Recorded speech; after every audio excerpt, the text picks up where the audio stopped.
Blind Nil Audio. I'm Alex L. I'm Libby Delana. Welcome to This Morning Walk podcast. Okay, so let's see how to tell this story. You all need to help me tell the story, but essentially the three of us walked our way through the pandemic. Is that fair? Yeah. Yes. Absolutely. Yes. Yes. And yes. Kind of essential. I mean, I think we were essential workers in each other's lives. Yeah. Wow. What a great way of putting Yeah. that. Well said. Well said. Yes. Okay. A little bit of background. So Bethy, my dearest Bethy, exquisite domino player, like just wildly good domino player. Oh, thank you. That's very that can good. go on my tombstone. Poet. I mean, Yes. Everybody should go find her book, beautiful book, Little Myths, incredible. We'll put all the links. Thanks, Liv. Author at Berklee College of Music in Boston. Yeah. Okay, now we have Cheryl. In many ways, Cheryl saved my life a few years ago as I was tumbling around in a world of shenanigans. Some might call it hurt. And we all started walking together, and these two were essential in a path forward. Cheryl is an exquisite cat mom, incredible, has the two cutest cats on the entire world. They like I think it was almond milk when we were at your house, made a cup of tea and they would lick the almond milk right off. They love almond milk. She is an absolutely exquisite author, New York Times bestseller. How many times, Cheryl? I don't know. A couple times, I think. A couple times, right? Yeah. See, that's how that goes. I would say Cheryl basically introduced the world to the concept of self-care and this generous understanding of self-care that the way I've learned about self-care from you. And I remember going for a walk with you one time and saying, I don't even think I know what that means. And just such an elegant teacher of this concept of self-care and the notion that when we care for ourselves, we naturally begin to care for others. And as we care for others, we care for our friends, we care for the environment, and therefore we care for the world. And I remember when you shared that with me, that it's sort of like an enormous door opened of understanding. What did I miss, Cheryl? What do you want to expand on? I mean, there's so much I could say, and how much I care for you and love you. Well, thank you. I was thinking that when Beth was talking, I was sitting here and I was noticing, we're soul family. That's how I feel. Our walking led us into each other's lives and then led us more deeply into each other's souls. And then we wound up with a kind of friendship that I know I longed for a long time in my professional career when I was on airplanes all the time and traveling around. And, one of the things I really longed for was to have friends close by that I could go for a walk with or go out to breakfast with. And because most of my friends were scattered around the world and we couldn't just get together. And it's been one of the great gifts of my, tumbling, to use your word, Libby, tumbling towards elderhood. It's been one of my great gifts to feel like I got adopted into this soul family with really interesting, adventurous. I mean, that was the other thing I was thinking, Libby. Our pod has expanded my concept of self-care to really include the vitalness of aliveness and adventure and fun and play, which, I didn't grow up learning a lot of that. And, just watching Beth do what she was doing, it's like, welcome to our world, people. This is our world on a regular basis. These kinds of things. We're like little kids with each other and then sisters to each other. And people always say, like, whenever I write about you gals, or I write about, my emerging soul family, people are always like, you're so lucky. Like, how did you do that? Well, I joined a CrossFit gym and Beth popped in and we met each other and agreed to, have breakfast at one point. And Libby, you and I, got together, I think, kind of under professional for professional reasons originally. Libby was like the key creative inspiration behind my whole website revamp, which I thought it was a website revamp, but it was really a me revamp, like really looking at who am I at this stage in my life. And you just were so masterful at helping me to capture the essence of what really mattered to me. And so, you know, just being willing to get together and then to walk together. I mean, that's really how we deepened our relationship, was through walking through the woods over and over, day, night, rain, snow, wind, too much wind. Too much wind. Way too much wind. All the time. Anyway. Oh, that's such a nice sort of distillation of how we all sort of came together. And Cheryl, say more, and Bethy, say more about sort of the notion of walking into a new definition of self-care and expanded, or Cheryl, you used the word sort of play and adventure.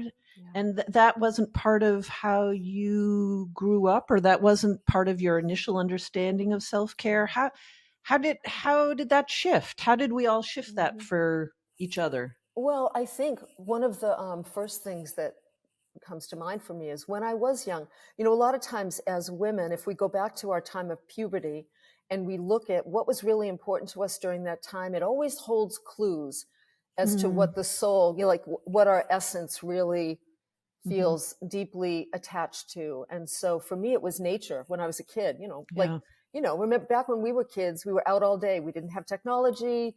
I lived outside. I was like looking for snakes and bugs. And I was just like this kind of a tomboy climbing trees. And a lot of that just went away, and movement around my body became, you know, workout programs and exercise at the gym and lifting weights. And not that there's anything wrong with that, but I think the gift of the pandemic was, and the gift of your work, Libby, this whole practice of walking and your allegiance to it, returned me to what my essence longs for, which is being in nature. And I think we share that, the three of us, I know just from our time together. And so getting back to nature was kind of symbolic, like getting back to the core values that were embedded in my bones. And then when you start from that place, you know, walking became this sort of a canvas, and all of a sudden my life could be painted into what it was meant to be, more and more and more. And I picked up things along the way, especially from you two, and especially from you, Libby. Beth and I talk about this all the time, about play and wackiness and silliness and spontaneity, and, you know, our antics in the cold water, which, you know, we can talk about too. And, you know, all of that, it's like stuff just started to wake up. Like walking woke me up. Getting in the cold water woke me up. And I felt like it Carol, woke all of so us beautiful. up. Yeah. You know? So. Yeah. So well said. Bethy, what do you feel like was part of what came to the forefront for you during our walks? That was so beautiful, Cheryl. Yeah, a lot. I mean, I echo so much of what Cheryl said, especially about you, Libs. Just joy, like so much joy. And the ability to, within an hour-long walk or even less, hold so many emotions with the two of you, so many different conversations. I mean, I, like so many people, really felt like I was losing it during the pandemic. And I turned to two things: gardening and walking with you, my pod. And those were the two things that just kept me going and helped keep my anxiety, which I'm really prone to. I don't want to say at bay, but because that senses that I tamped it down, but I was able to release it through a lot of our conversations. It's beautiful. And yeah, it was a real reset for me. It was a great reminder that I had a joyful child in me. I think I had been exploring for so many years a lonely child, a sad child in me. And this was so exciting to see through gardening, that I loved dirt, that I loved playing in dirt, that I loved watching ants, um, carry a piece of a leaf or a piece of food and just watch that journey. And then I would garden, and then we would walk, and those walking in the woods, being in the woods, listening to the snow, um, those were things I did all the time in my childhood, and I had let go of those things. So being with you, and being with nature really helped me get back to an important part of myself, for sure. And I'm just so grateful to the two of you for talking me through my anxiety, my concern, for keeping me updated on what was going on in the world, because it was often hard for me to watch the news or hear about things. You two do so much research and you're so thoughtful. So that really helped me figure out how to best care for myself and my family, the sort of choices to make health wise during the pandemic. So yeah, it was a real journey back to childhood and back to joy. And I don't think I would have created that song on camera if it weren't for those walks, if it weren't for the joy, the how welcome my weird side is. That is just a gift I hope that I will recognize through my whole life. Well, I think what I hear from the two of you, which I certainly feel, is that those walks became very sacred spaces, that we held space for each other, which then meant, because it was sacred, and there became this sort of unending trust, like intimate trust. As we were at Beth, you were saying you were sharing about how you were feeling, and it was a no judgment space. I was sharing what I was going through in very intimate detail, which was very challenging. And the two of you held all of that with tenderness and care and affection and support. And I would say, in a way, those walks taught me how to express what I was feeling. I think I had no idea how to do that. And the two of you did that so beautifully and so naturally. That's what I learned from the two of you, was to acknowledge and then be able to express what was truly happening in my emotional system. I had no idea how to do that before. And I think that is an essential component of being human. So I actually don't know what I would have done without the two of you. That that was a very tender and important time. Is there one walk that there's one that comes to mind for me, but I'm wondering if there's one that comes to mind for the two of you that we all took together that was particularly meaningful or surprising or inspirational?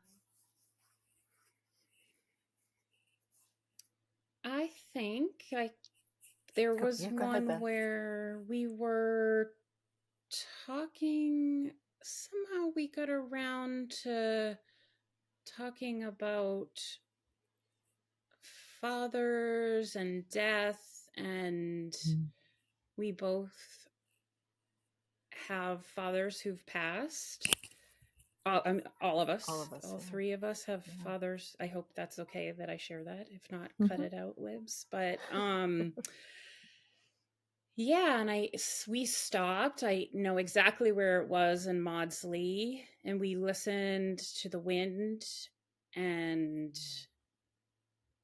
I have this feeling that we were like, we may not have been, but we may have been holding hands, or it just felt like the word you used, Libby, was intimate. And yeah, it felt super spiritual. It felt like we were in a wooded church space or a spiritual space. And that was so special. I think it moved my understanding of connection to those who have passed forward and Beautiful. helped me through some blockages. And yeah, I just started crying, and it just felt like the most natural thing, crying in the woods, and zero judgment, just all love in that space. Yeah, I mean, there were so many of those. I have that memory of when we all, and I think Will was there too, Beth's husband, when we were, and Oren, I think, was there as well. And it was snowing. It was cold. It was windy. There was a lot of snow. I can still see, like, I think, Libby, you might have taken the photo of me and Beth and Will. You took a photo of our backs walking in the woods. And then I remember the picture you took of me, like, I had a hood on and everything. And I think I was like, just my face up to the sky beaming. And I have this little video of you, Libby. I think it was from that day where I said something like, go ahead, walk down the path and I'll take a little video. And this was, to me, it was like, it was so Libby. It captured Libby in like 10 seconds, where you walked down maybe 10 steps and then you turned around really quick and made this like face that screamed 5-year-old girl. And there was a lot of that, like, there was the elements made it magical and childlike. And I needed that. Like, to me, that was probably as moving. And I remember that walk too, Beth. It was, those kind of childlike moments. There were so many times where I just wanted to cry because I thought, I have been so hyper responsible all my life. Yeah. All my life. And I have not felt free, free to be spontaneous and childlike and so in the moment. I mean, that's so many of our walks. I mean, we're intellectually stimulating, creatively stimulating. And then, like, Beth, remember the time you and I did a walk at night in the dark? Libby introduced us to headlamps, which was revelatory. Yeah, we would have never done that walk without what you introduced us to. No, and we were walking in the middle of the night, with headlamps on, and it was snowing. It was lightly snowing, and Beth said, let's turn our headlamps off, and we did, and we just stood there. And I remember, I'll never forget Beth saying, I can hear the snow falling on my shoulders. And it just was, I mean, it was that like sort of intimate, magical, spontaneous moment. And I mean, here's the thing. How many years was that ago? How many years ago? And I still remember that vividly. So it tells me that these are the moments, like, we have created so many moments that will live inside of us forever. Like, you don't need a lot more than that in life. You just really don't. I mean, do I need a better job? Do I need a bigger car? Do I need more money? Do I need do I need fame for it? No, I just need those moments in the middle of the woods with people that I love. And, the older I get, the more I really appreciate the truth of that. So.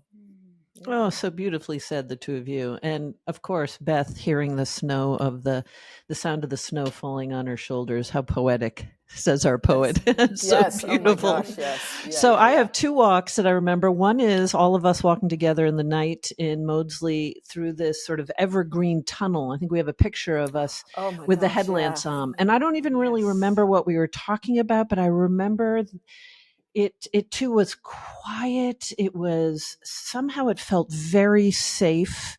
I mean, we had walked those paths a number of times. It was very dark. It was very cold, and we were all together. And the fact that we were all together was really the only thing that mattered. But it was beautiful, exquisite. The other walk, which will lead us to this other shared experience, was we were walking on Plum Island Beach here in Newburyport, and it was probably the end of October-ish. I think that's right. And how many years ago was that now? 3.5, 4 years, 3.5? October of 2019, I think, if you're talking about. Yes. Yeah. Well, because so we've had a couple of walks on Plum Island, right? A couple of significant walks on Plum Island. Our 12-hour walk. Okay, well, we'll get to that. Okay. Yeah. Well, maybe we should start that. Well, I'll No, finish go, this one stay where story. you're going. Yeah, sure. So we're walking along the beach, and also with us was Will, Beth's husband, and Oren, our son. And we were walking along and decided that, what the heck, let's just get in the cold water. We're right there at the Atlantic Ocean. We just hopped in the water. I don't know that we stripped down. I don't really remember how that all trends. Maybe do we have our bathing suits on? I don't even remember how that happened. No, I think it was you, Libby, that said, hey, Oh, dear. we should jump in the water. And we were all bundled up. Like I had workout pants on, a workout bra, and then like a sweatshirt and a sweater. So we started throwing off our coats, our sweat, like anything we could throw off without being completely naked because we weren't that intimate yet. Or we were, but we had a 20-something-year-old, and the three of us could have done that, but maybe out of discretion for them. Yes, exactly. So we hopped into the water. We hopped in for, maybe 3 seconds. I mean, that was it. It was cold. I don't know what the temperature was. It doesn't matter how long we stayed in. What mattered was we all looked at each other and said, yes, we got in. And that essentially kicked off our love affair with the cold water, which I think is a shared love at this point. And so when I've been asked, how did you start getting in the water? And I always say, well, it's with Cheryl and Beth. And we basically stripped down and just jumped in. And I think it is fair to say when we stepped out, we couldn't stop laughing. And it felt as if the light switch had been turned on. I don't know who turned the switch on, but the light switch had been turned on. And do you remember that? Oh my God, we were screaming and yelling like little kids. It was, I remember saying, it's like somebody just turned the lights on. Like everything got lit up. And we couldn't stop laughing and giggling. And I mean, it was this massive dopamine rush. We didn't know it back then, right? And then all of us, it took us like a few days. And then it was like, hey, do you want to go back and do it again? And we did. Do you want to go back and do it again? And we did. And like you said, Libby, we would like literally dive in, lose our breath. I mean, we were pretty gutsy back then when you think, because that was the open ocean. I wouldn't really do that now because so please don't do this at home, people. Yes, right. But we would dive in, be in for like, like you said, 10 seconds, come out. Seconds, yeah. And it was like it opened a door for me to this room called Spontaneity, Childlike Adventure. And I walked through and have stayed there ever since because of that, without a doubt.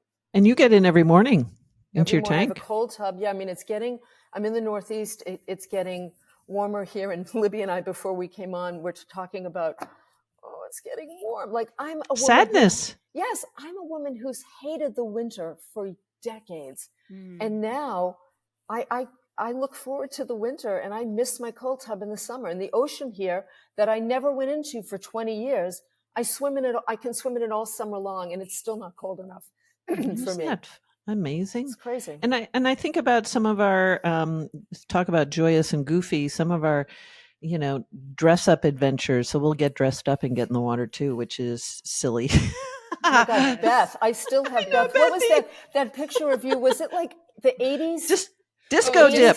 Disco dip. Oh my God. Oh my God. That was fun. You looked Nailed amazing. It. You looked amazing. And Libby with the mirror ball disco helmet. Oh, sure.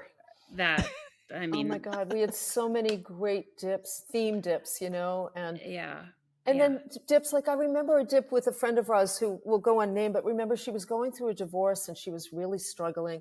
And it was an early Sunday morning and it felt like we were at church.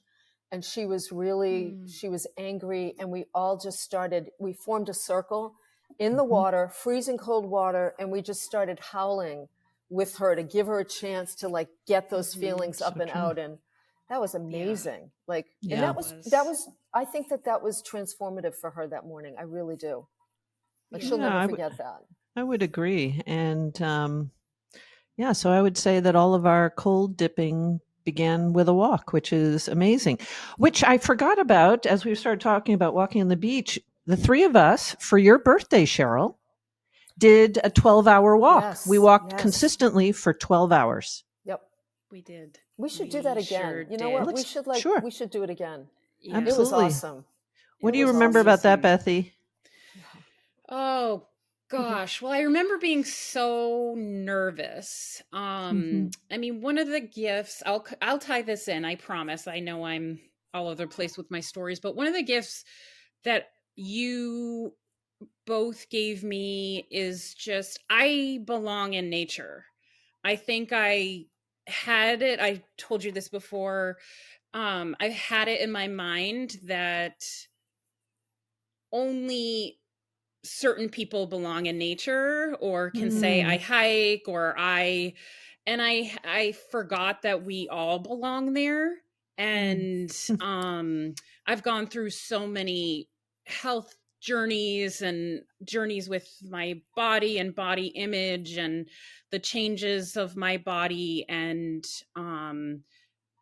I was nervous going into that. I didn't know if my body would handle 12 hours of that movement because I had really moved away from intensive exercise like CrossFit, which I had been doing for most of my life as an athlete. Like you said, Cheryl, it was being outside was from teen years on about exercise.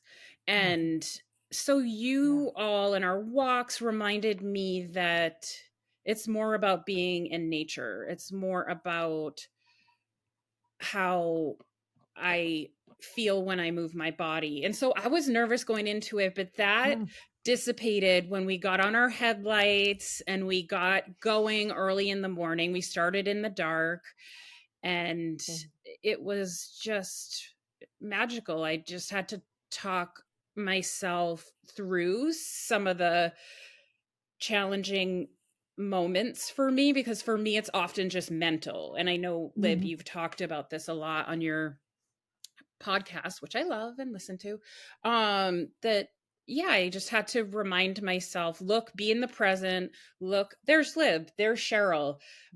I'm just going to keep moving forward. There's nothing, I don't have to be anxious. My body can carry me through this. And I remember feeling a sense of relief when we got to the end of a boardwalk and we took like a minute or two to stretch. And I thought, okay, I'm not the only one who needs to stretch.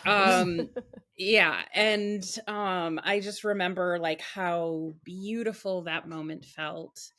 Yeah, it was such a special day. I remember that the starting, the stretch, finishing up. I remember my cousin's husband who randomly cycled by us, who lives over an hour away. And I was just like, what's he doing here? What's happening in my life? What's going on? It was amazing. It was really important for me to be able to do that, probably more than I even expressed to either of you. Yeah, I love that we finished it on the beach too, and that I remember stopping in parking lots and spreading out, blankets and having snacks and lunch and dinner in the middle of parking lots sometimes, which was really fun. And people looking at us like, what are they doing? And we're just laughing and being goofy and just so and present. I remember that the way we finished was we took our shoes off and we walked on the beach. We did our last, half an hour on the beach. And there was something about the light in that evening. It was really beautiful. I don't know if the moon was full. I can't quite remember, but I remember it just being so calm and so peaceful. And I was so happy for all of us. It felt like a real accomplishment, but it wasn't an accomplishment of miles or even really hours. It was, I don't know, there was something about it that felt like a true birthday present, actually, because it's something you wanted to do, Cheryl.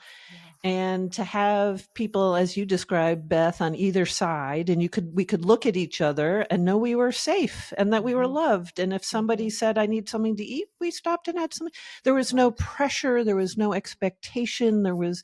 It was a monumental act, but it was very gentle. There was an interesting sort of duality there, that we were asking of each other and ourselves to do something that was magnificent, but there wasn't any sense of pressure or, so it was a very It was a really uplifting day. It was really, meaningful. And yes, let's do that again anytime. Yes, And let's do that.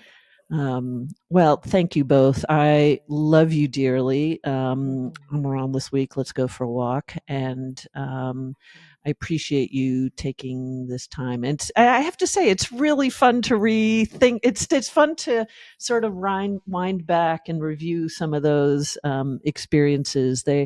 They are meaningful, and I think as days go by, it's important to touch back and remember them because I don't know, they're foundational for me and who I am today, and that's certainly because of the two of you. So thank you both. And Amen. I agree. And Thank you. I love you too. Have a great afternoon. Okay. And I actually, you know what I should do is, where can people find you? Where can people log in? Bethy, where can we find your book? I will be on my couch no, I'm just kidding. No. I was thinking the same thing. I'm like, I'll be in the woods. You can find me in the woods. Right. I'll be in my garden. I have lots of chives. Come see me. You can find my book on Amazon or ask any bookstore to order it. Or, Little Myths. Yeah. Yes. Little Myths. Yes. Yeah. Absolutely. And find me in Maudsley State Park going for a walk. Yep, don't scare me. Just stand by my Say side hello. and walk with me. Tell me you're on my left. Yeah, exactly. I was going to say the same thing. You can find me in the woods and in the garden. I have parsley and rosemary and oregano already if you all need it. And at my website CherylRichardson.com has lots of stuff about me. Most importantly, I think I write a blog every week about real life and my experiences of growing older and my experiences of my engagement with nature, which is kind of like my church. So everybody sign up for that, getting that blog. It's really so beautiful every time it shows up on Sunday morning. It's a time to pause. So thank you for writing that. I love you both dearly, and you too, honey. I'll see you soon. Love you, Libby. Bye. Bye. Bye. Bye.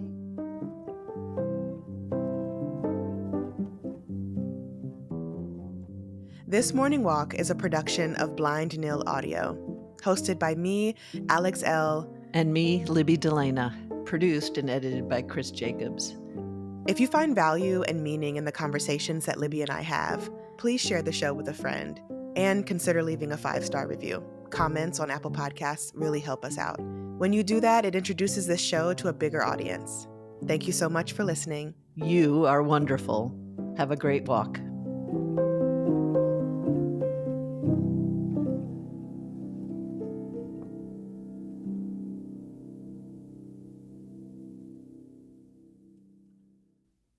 The views, information, or opinions expressed in this series are solely those of the individuals involved and do not necessarily represent those of Chip and Joanna Gaines, Blind Nil Audio, nor Magnolia.